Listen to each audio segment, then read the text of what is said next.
Mahardika ing tias ing kamardikan.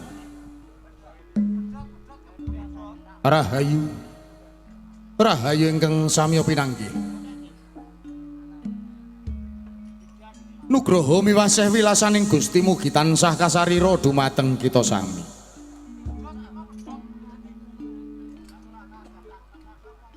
Ngaturi sugeng dalu. Sarta sugeng pepanggihan kalian kula warga ageng. Sandiwara Ketoprak Wahyu Manggala. Ingkang dipun pimpin panjenenganipun Bapak Mogol. Kanthi alamat Desa Tanjung Sari Kecamatan Jakenan, Kabupaten Pati Bumi Minatani.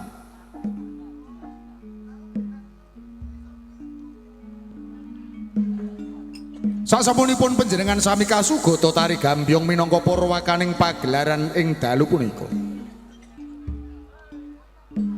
Keparenga ing dalu menika kula warga ageng Wahyu Manggala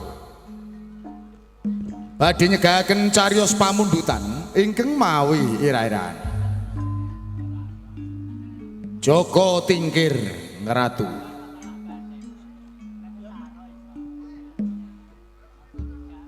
Dalang sarta pendapuk katindakan Roko Mas Anom Suharyanto. Asisten sutradara katindakan Dimas Eko Pranoto. Pangeprak katindakan Bapak Suhardi. Wondene Pranoto Pakliran dipun tindakan Bapak Yoga Sakonco.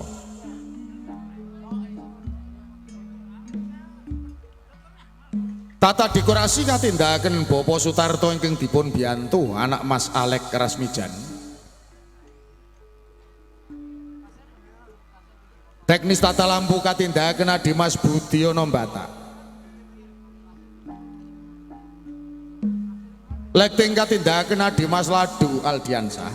Wondene Pangrengga Busono dipun tindakan Dimas Agus Wijanarko.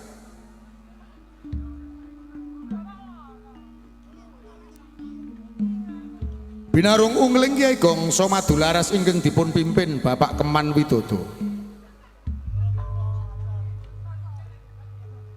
Kanthi pangli ing Swarawati utawi pesinden dipun tindakaken Ibu Sri Murtiningsih saha Ibu Suparyana.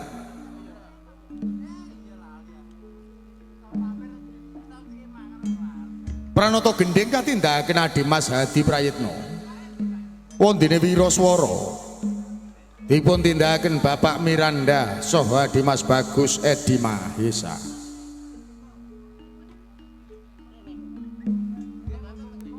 Musik campursari katindakan Dimas Ari Semprul, Roko Mas Edi Watono sarta Dimas Udin Galdowo.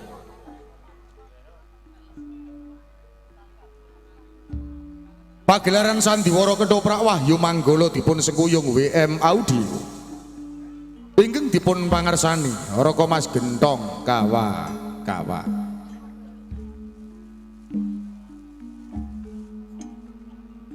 Wondene para paraga ingkang badhe maragani cariyos ing dalu punika.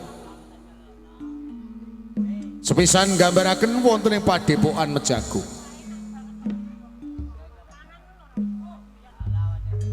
Resi Walang Sungsang ing dalu menika dipun paragani Bapak Begek Ari Warsito.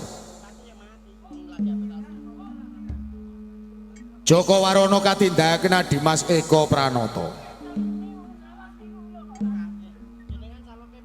Condrawati dipun paragani Mas Uut Sutriana.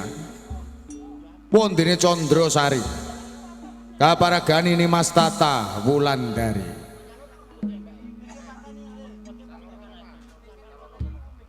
Salajengipun gambaraken wonten ing Kadipaten Penarukan. Adipati Tunggul Wulung ing dalu punika dipun paragani Roko Mas Judek Prakoso. Wondene para prajurit karameaken para seniman Bagus Wahyu Manggala.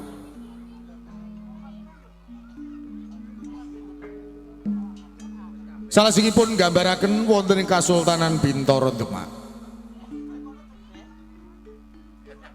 Sultan Trenggono dipun paragani Raka Mas Andi Prastyo. Tumenggung Prabu semi katindahaken Adi Mas Abdul Sutopo. Sunan Kalijaga dipun paragani Raka Mas Anom Suharyanto. Wondene Sunan Kudus katindahaken Adi Mas Bagus Suyanto.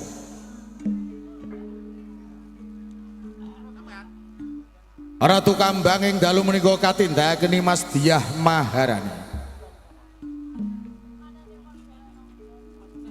Ratu Semenanjung kaparagani Mbak Ayu Sri Poncowati. Ratu Kalinyamat katindahaken Mas Menik Widyawati. Sunan Hadirin kaparagani Adi Mas Abi Horojali. Karebet Joko Tingkir ing dalu menika katindahaken Adi Mas Bagong Sutrisno. Wondene Penangsang kaparagani Adi Mas Beguk Wiyanto. Repat utawi dagelan ingkang badhe nglipur manah panjenengan sami. Katindahaken trio pelawak Wahyu Manggolo, Cak Sendor, Adi Mas Rokim sarta Bapak Mogol. Mban katindahaken Siciu Arum Somplak kabiyantu Siswak Indah Kalola. Mekaten kula wau para kadang budaya Sutrisno. Menggah para paraga ingkang badhe maragani cariyos ing dalu punika. Kita sagutrah kulawarga ageng Wahyu Manggolo namung ngaturi sugeng lenggah sarta sugeng amriksaning ngantos titi purnaning pagelaran. Dun dun.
rasa bombong sakjroning atiku. Sakwise aku ngerti nalika kowe ulah gegladen, oleh ngbela raga. Wis ketok camcut tali wondo. Bebasan kaya dene banteng ketaton. Anggonmu ngadani gegerutan utawa gegladen kelawan kadangmu condroan. Sampeyan ngalembono karo aku to Kakang Joko Warono. Sajroning aku ngalembono kelawan kowe sak karone. Kabeh mau kasunyatan. Kaya-kaya lamun tuh ana wong lanang sing bakal rido kelawan kowe. Mesti wae bakal kewirangan. Lamun tuh ngerti tandangmu sing kaya ngene iki. Pancen kuwi bener to Kakang Joko Warono. Iya. Kakang Joko Warono. Tapi Yen to sampeyan kono iku kabeh kasunyatan, kabeh bener sing kok kandhaki. Ning ngene ya Kakang Joko Warono. Iki aku anggon gegladen karo si Adi Candra Sri. Bisa kaya ngene tak kira yen to ora ana sampeyan aku ora bisa kaya ngene lho Kakang Joko Warono. Matur Bener nuwun. lho Kakang. kabeh mau wis dadi tanggung jawab. Mergo jumbuh gawe Bapa Resi Walang Sungsang. Siswa ana ing Jagung. Sing dipitaya ngladi kowe-kowe kabeh, ora nulya aku. Lamun to ana tumpangsuhmu anggonmu ngecake Aji Jaya Kawijaya lan Jimat Kemat. Ora sapa-sapa bakal nampa duka kelawan Bapa Walang Sungsang. Mengko aku le dhisik. Mula sapa kuwi? Piye Kakang? Lamun to aku menewa warah kelawan kowe. Kowe kudu temen-temen anggonmu ngrungokke. Sakwise ngrungokke, tik catet sak jeneng atimu, diunggahke ning pamikir. Nalika kowe gegladen supaya ora ana sing tumpangsuh. Kanyatan kaya ngene iki sing tak karepke. Rumangsa bombong sak jeneng atiku. Iba bunga atiku lamun to. Saben dina aku warah kelawan kowe, siji wae ora ana sing kleru. Kaya ngono Kakang. Kabeh kuwi bener. Mula ning kene aku matur nuwun banget kelawan sampean lho Kakang. Sing tak jaluk siji. Apa? Aja duweni rasa jumo. Aja duweni mangsa lamun to kowe wis bisa.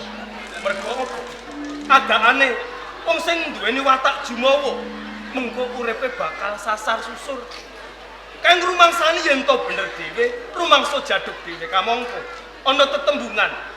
Sak dhuwure langit kae mesti isih ana langit. Sak dhuwure wong jaduk mesti isih ana jaduk. Sak dhuwure wong sekti kae mengko isih ana sing duwe sekti. Kaya ngono Kakang. Iku pintu kasih kawan. Kata eling-eling kok Kakang apa sing dadi pintu kasih? Lho kuwi bener lho Kakang. Mula ning kene ora mung cukup mung kuwi lho Kakang. Apa meneh? Mergo aku kepengin duweni Aji Jaya Kawijaya sing luwih saka kuwi. Mula tak jaluk sampean gelem nyinaoni kelawan aku. Nyatane wis tak wenehi utawa tak lunturi Aji lebur saketi. Sawangen to. Wit-witan kae kok tamani sak temah ajur mumur. Pindho sak walang-walang apa isih kurang trimo. Ya mesti wae isih kurang to Kakang. Aku kepengin dadi sing luwih jaduk saka kuwi kok Kakang. Lamun to kowe wis tak wenehi Aji lebur saketi.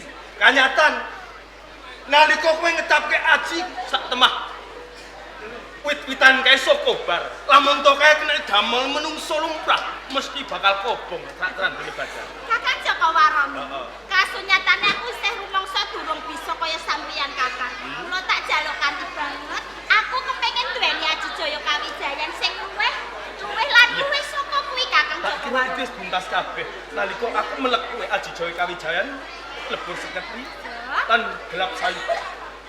Yen to kowe pengen njaluk Aji Jaya Kawijayan bakal tak wene meneh. Bakal tak wene meneh. Wene Kakang. Apa kuwi Kakang Aji Jaya Mligi Kawijaya? kanggo kowe bakal tak wenehi lembu sekilan.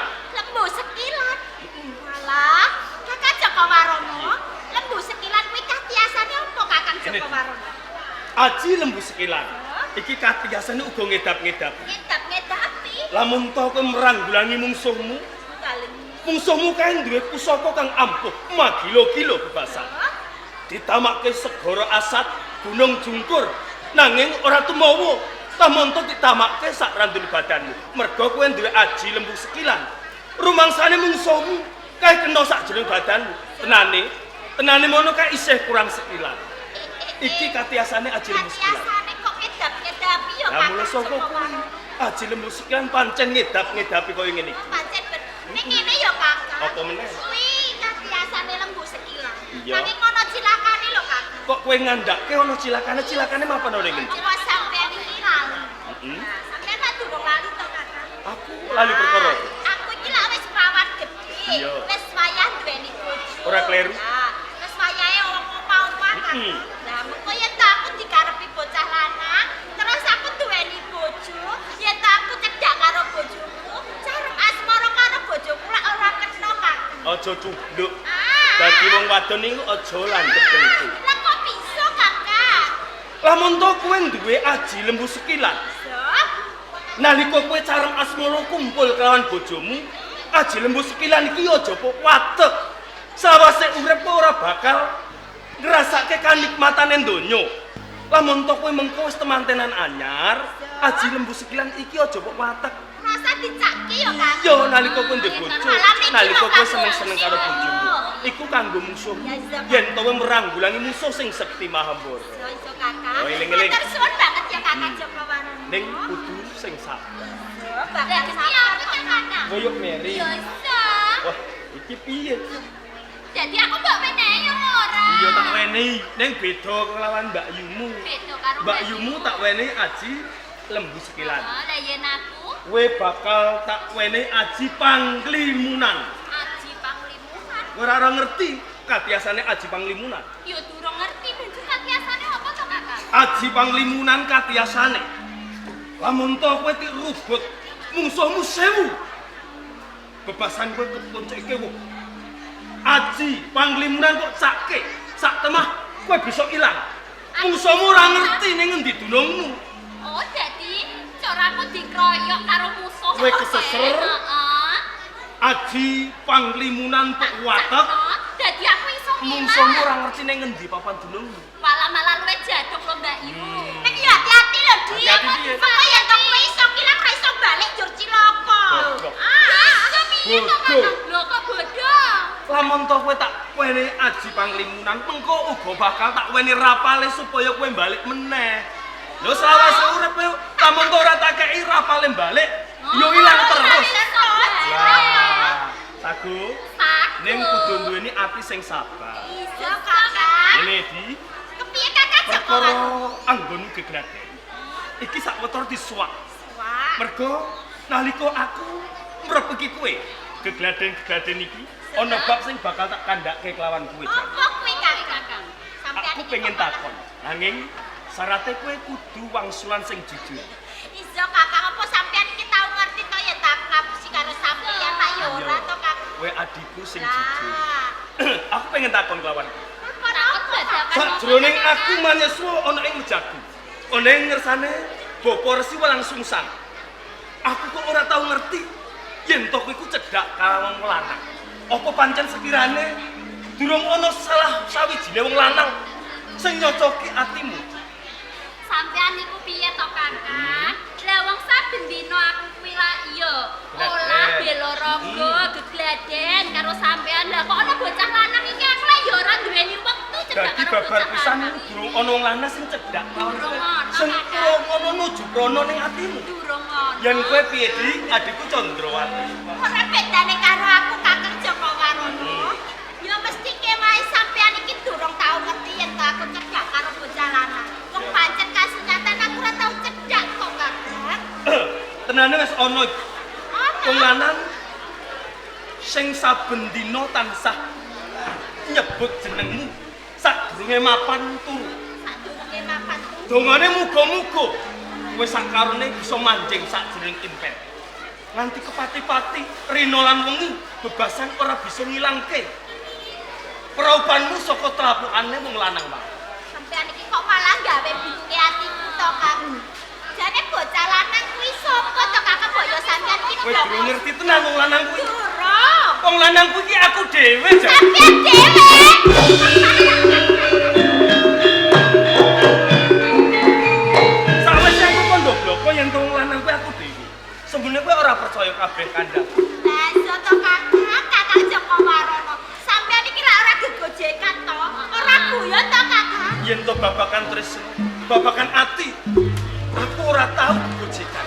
Mergo sok sapa wae sing seneng dolanan ati. Sak temah mengko gawe ceklek atine. Iki tatune bebasan bisa digawa sak tekane mati. Aku ora tau dolanan wong wadon. Mergo nalika ning Jagung kene aku cedhak lawan wong wadon mung loro jare. Ning kene ya Kakang Joko Warono. Yen to sampean kondo, yen to sampean tresno karo aku. Aku sing batine sampean. Ning kene ya Kakang Joko Warono. Aku bakal pawangsunan karo sampean. Sampean ayo ora lali. Apa sing dadi pamilih? Apa si walang sumsang? Aku ora lali jare. Urip antarane urip ana ing padepokan padha aku. Kuwi ora entuk sesampean. Asline Wis to. Sabar kowe gelem mengko aku sak utose bakal tanggung jawab. Kakek aku ora bisa, Kakang. Mustikaning para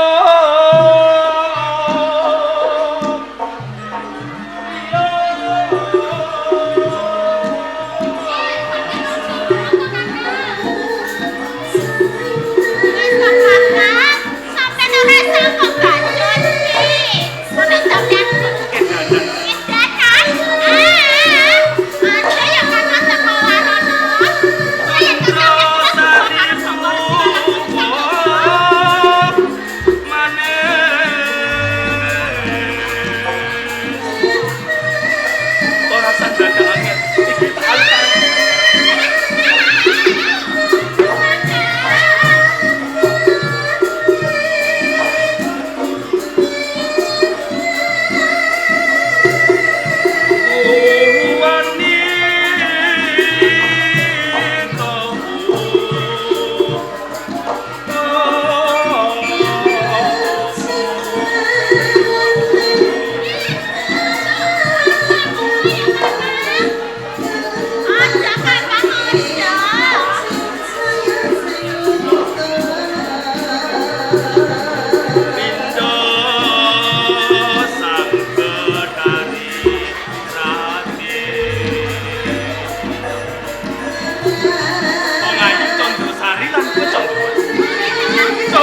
Rasake panelangsane atiku.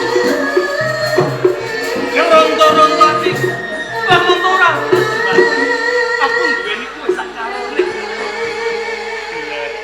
Jagat kae lak digelar apa to Kakang Joko Warono? Iya. Ora mung sagodhong kelor. Mbok ya to sampean iki golek wong wadon liya coba. Gelang alik ana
gelem kowe tak pek bojo urip bebarengan kawan aku. Hangenge mane aku ra seneng karo sampeyan. Gegah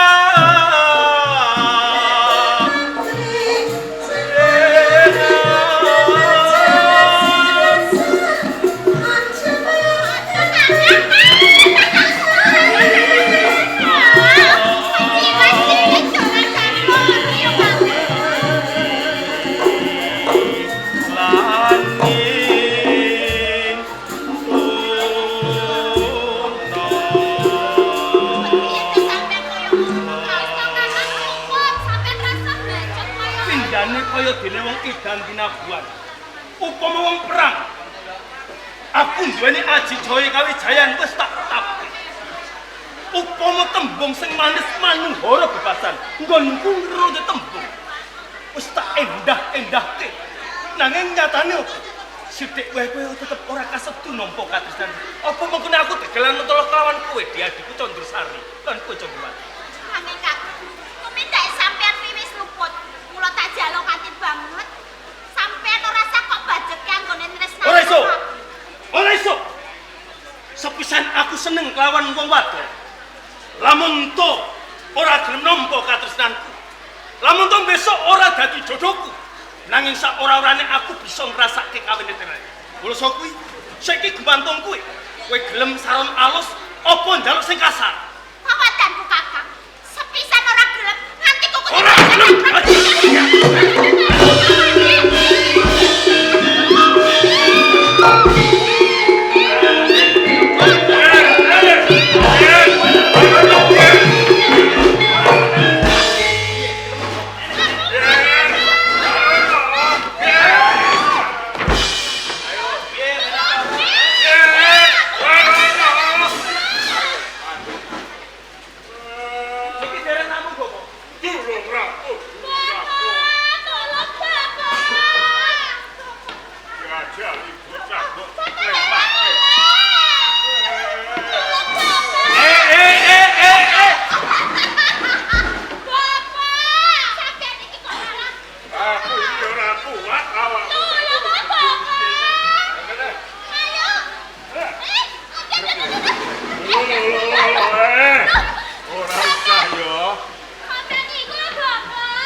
Bener. Kandhane Candrawati Candrasari yen kowe arep mrawasa, Apa? Kula niku siswa panjenengan ingkang kinasih. Sedaya aturipun Adi Candrawati lan Candrasari menika lepat. Tuhunipun kados ngaten lara-laripun. Mboten ateges kula niku badhe mrawasa kaliyan Adi Candrawati lan Candrasari. Nalika kula melek oleng bela raga guna kasantikan lawan adikku Candrawati lan Candrasari, rumah lurah badanipun napa lepat menawi kula niku miteti kalian Adi Candrawati lan Candrasari, Bapak. Boten, Bapak. Boten. kowe ngono Candrawati. Lho yen kowe mongso kesel awak. Andalo pijet wae kok karo kakangku Joko Warono. Boten. Pripun to ki? Nggih, Kakang Joko Warono niku ngapusi, Bapak. Ngapusi ge. Nggih. Joko Warono. Nggih. Kena kowe ngapusi yen sak liyane aku. Yen karo gurumu aja jajal-jajal kowe ngapusi. Apa kowe pengen tak sotake ben cilaka? Mungkin ampun ngendika kados mekaten, Bu. Nggih. Mboten kula tutup-tutupi, mboten badhe kula silai malih. Ngantos kula tumindak kados mekaten. Tuhunipun ageng tresna kula kaliyan Adi Candrawati lan Candrasari, Bu. Apa kowe wis lali, Nalika pisanan kowe digurukake kelawan kadangmu, nak Mastipati. Tunggul ulun ana ing padepokan ing Panarukan. Mongko wis dadi paugeran ing padepokan Mojoagung marang siswa priya lan wadon. Iki ora dikenake padha nenekake sesambungan tresna, Kula ngertos walur lan pranatan wonten ing padepokan Jago. Napa kula lepat, Bu? Menawi kula menika tresna kaliyan Adi Candrawati lan Candrasari jalaran Adi Candrawati lan Candrasari menika tasih legan tan bentenipun kula ugi tasih jaga, Bu. ora mawas kuwi isih prawan kowe isih Joko mergo kabeh wis dadi tatanan paugeran ing Padepokan Mojopahit apa yen kowe mbacut padha wae kowe iki bakal ngorek-ngorek jeneng ing Padepokan Mojopahit kene Ageng Raos Tresna kula kaliyan Adi Candrawati lan Candrasari. Sarene panjenengan menika kula anggep pinangka sedharma kula piyambak. Kula nyuwun lilahipun Bapak, mugi Bapak Resi Walang Sungsang kersa malirani menawi kula dedhaupan kaliyan Adi Candrawati lan Candrasari. Isih cugeng atimu ora kena tak elek. Joko Warono, yen kaya ngono tanpa pedah, aku duwe murid kaya dening kowe. Wiwit dina iki uga kowe lunga saka Padepokan.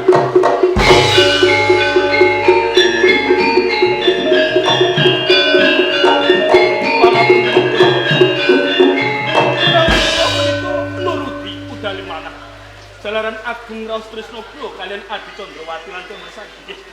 Babagan kapribaden menika sawetara badhe kula sisihaken jalaran kula tasih mbetahaken panggala wentah panjenengan. Kula suwun kanthi sanget panjenengan ampun nundung kula saking pertapan Mojo Agung Bapak Resi Walang Sungsang. Aku bisa aweh pangapura lawan kowe. Waton kowe ora mbacutake apa sing dadi kekarepan. Bapak, kula janji wonten ngarsa panjenengan. Mboten badhe kula lajengaken. Menawi kula badhe tresna kaliyan Adi Candrawati dalah Candrasari. Ya. Yen nganti mengko mbok bacutake takon dosa. Yen perlu kowe bakal ndak aturake ngertani kadang. Ampun Bapak. Tak Mas Dipati kula. Kula suwun kanthi sanget. Perkawis menika dipun simpen ingkang rapat. Kula kuwatos menawi mangkenipun kula nampi pidana sae ngersane Kang Mas Hadipati Tunggul kula. Kaya ngono ya. Ngerti yo.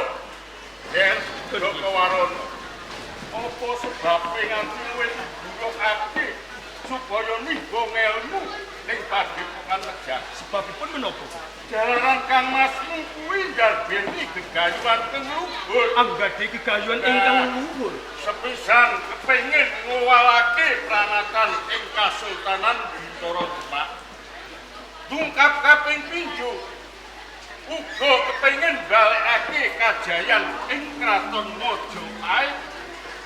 Sing pungkasan yen bisa Kang Masmu iki kepengin dadi ratu ing tanah Jawa, yen bisa wong-wong Demak kae padha manungsa punjering pemerintahan digeser yen bisa ing Kabupaten Penarukan. Kula jumurung kaliyan lekasipun Kang Mas Hadipati Tunggul Wulung menawi badhe mengkang pranatan saking Kasultanan Demak Bintoro. Iras pantes mangsulaken kajayan wonten ing Kraton Mojopahit. Menawa sadungkapan meneh iki bakal rawuh ing Padepokan Mojopahit. Kang Mas Hadipati badhe rawuh wonten Jagung. Ini Kang Mas. Monggo-monggo Kang Mas. Apa Guru Walang Sungsang? Kang Mas Dipati sowan kula ngaturaken sembah bekti mugi konco. Ya mung pangestune wong tuwa wae tampanono. Sanget anggen kula mundi mugi ndadosaken kekiyatan. Anggen kula jumeneng Adipati wonten ing Kabupaten Penarukan. Kaya ngono ya. Apa estunipun ngantos kula menika sowan wonten ngarsa panjenengan. Sepisan pancen kula kapang kalian kadang kula Joko Warono. Mila saking menika menawi dipun keparengaken kula badhe bawa rasa sawetawis kalih kadang kula Joko Warono. Monggo ndak lila kados ngaten. Yayi Joko Warono, bocah bagus, bocah jenoret kadanipun Kang Mas Hadipati Tunggul Wulung nuwun. sakmenane nganti pun kakang temkoning papan kene aku mung pengen nungsung pawarta. Bekas menapa Kang Mas? Piye undak-undakane sakwise kowe geguru ana ing Padepokan Jagung ya. Kang Mas, menawi Kang Mas Hadipati pengin miterang kabisan-kabisan kula sak sampunipun kula manyeswa wonten ngersane Bapak Resi Walang Sungsang. Bebasan Aji Jaya Kawijaya ingkang dipun darbeni kalian Bapak Resi Walang Sungsang. Wedal menika sampun rumasuk sajroning batan kula. Menawi Kang Mas Hadipati boten pitados prayoginipun monggo miterang kalian Bapak Resi Walang Sungsang. Aku wis percaya sak utuhe marang jeneng sira. Nggih. Yai Joko Warun. Atus pundi? Ya pancen kaya ngono kuwi sing ndak gadang jalaran. Jeneng sira salah sawijining kadang bupati sepisan bisa ing mengkone kowe dadi benteng ing Kabupaten Panulungan. Kaping pindho. Lamun to besok pun Kakang wis lungse, wis ora kuwowo umat pradata ing Kabupaten Panulungan. Jeneng sira sing bakal tak jagukake, bakal tak dadekake bupati ing Kabupaten Panulungan. Kang Mas Hadipati tunggul nurut. Matur sanget.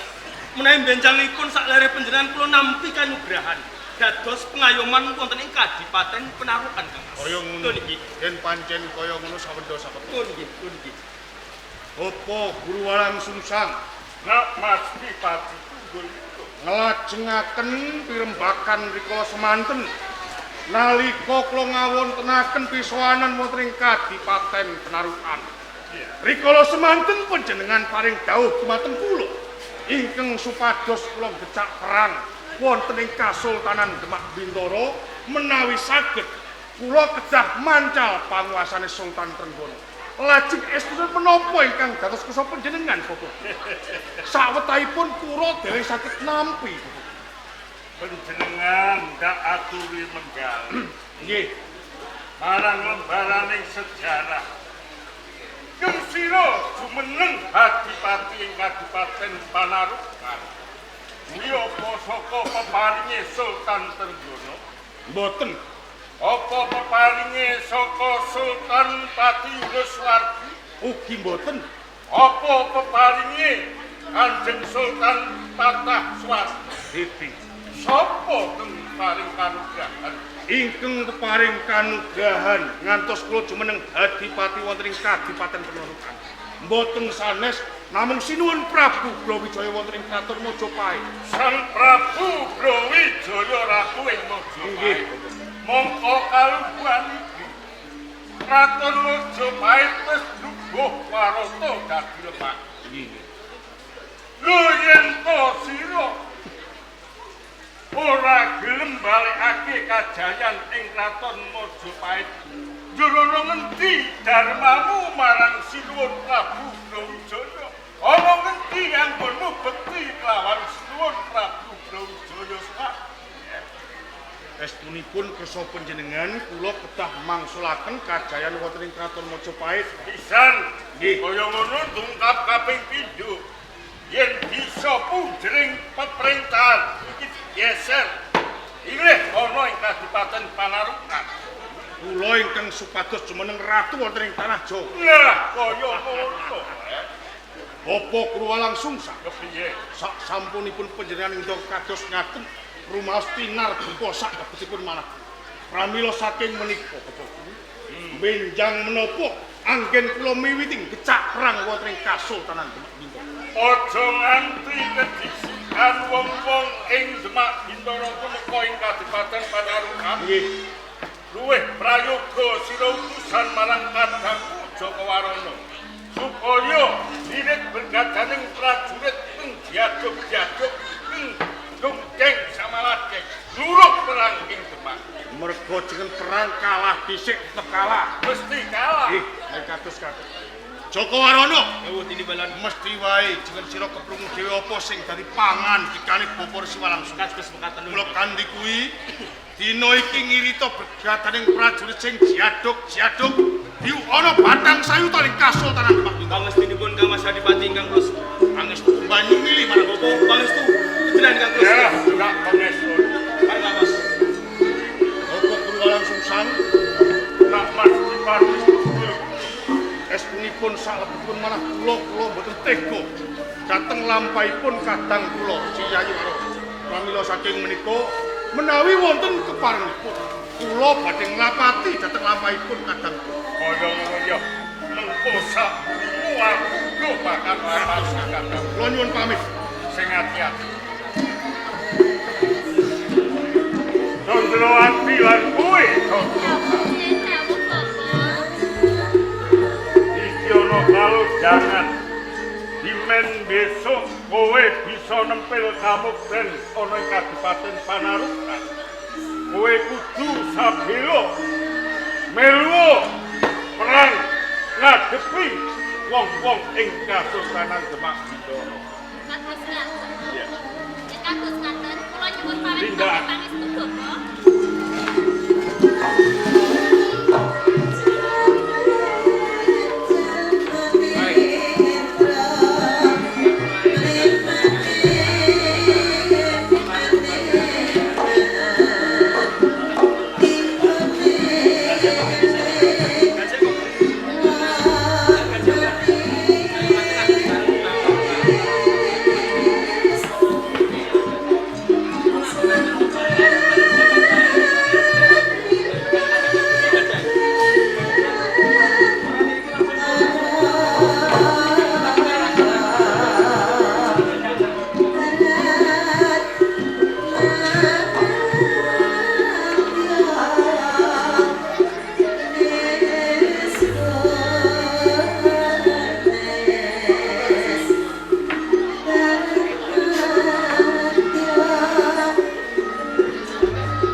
Kasultanan Demak Bintoro. Kudu tetek atimu, tekadmu gembleng dadi siji. Yen to kowe duweni kapitayan kuwi, mesti gampang anggone ngrubuhke Kasultanan Demak Bintoro lamun to kaya negara kang gedhe. Kipli maju ning pengarepanku prajurit-prajurit budalke tumuju ana ing Demak Bintoro. Para tamtemu. Siaga makarya. Kesti sanjata lumaksana magita-gita. Tansya. Tansya. Ojo pisan-pisan bali rung penarungan. Lamun to ora antuk kamenangan. Tanju!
cangkring lan yen pancen rapang sapa yen ora kleru Joko Waron pancen ora kleru Joko Waron aku warono saiki wis katon diwasa besus nggon ngati busana matur nuwun ewon dene wae ngalembono kelawan aku Profesor tenane aku kaget lamun to kowe ngirit kurangane prajurit sok Kasultanan Demak Bintoro nganti mrebeki lakuku ana tepese penarukan lan Demak mula bukane opo Joko Waron dadi kawuranan nganti aku ngirit bergadaning prajurit tumapak ana ing Kadipaten Penarukan mung bedheke mundi dawuh dening Ayang Dalem Sultan Trenggono keng supaya aku nanjihake bab perkara rasuane Kang Masmu Adipati Tunggul-Wulung wis ana telung ramban yen kapitung gene apa nganti Kang Masmu Tunggul-Wulung ora sowan ana ing Kasultanan Demak Bintoro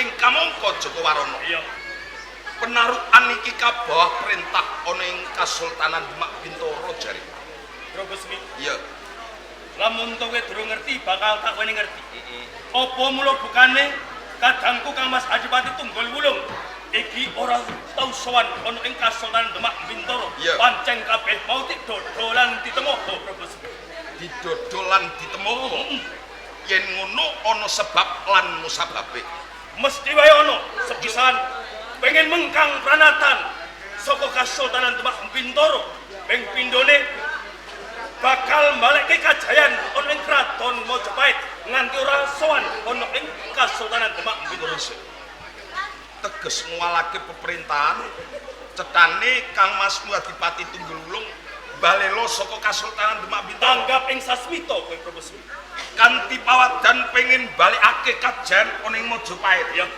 Joko Waron pi sing kudune kowe bisa ngelingake marang Kang Masmu Adipati Tunggul-Wulung mergo apa dhewekne luput kalamun to dhewekne mentang pranatan mung perkara pengin balikake kajayan ning Majapahit ing kamangka wektu dina iki Majapahit wis brubuh warata dening lemah ora bakal bisa kuwowo balikake kajayan ana ing Majapahit lamun to ora bisa balekke kajayan ana ing kraton Majapahit Iya.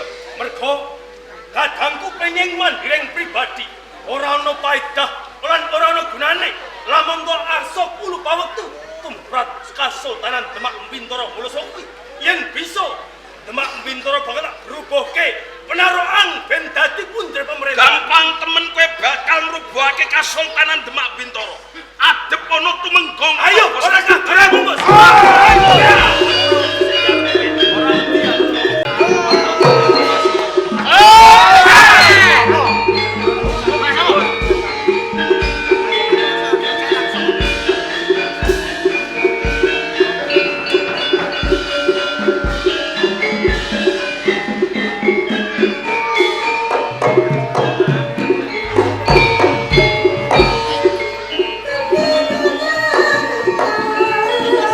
Wasar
Ate pecek sih Dion.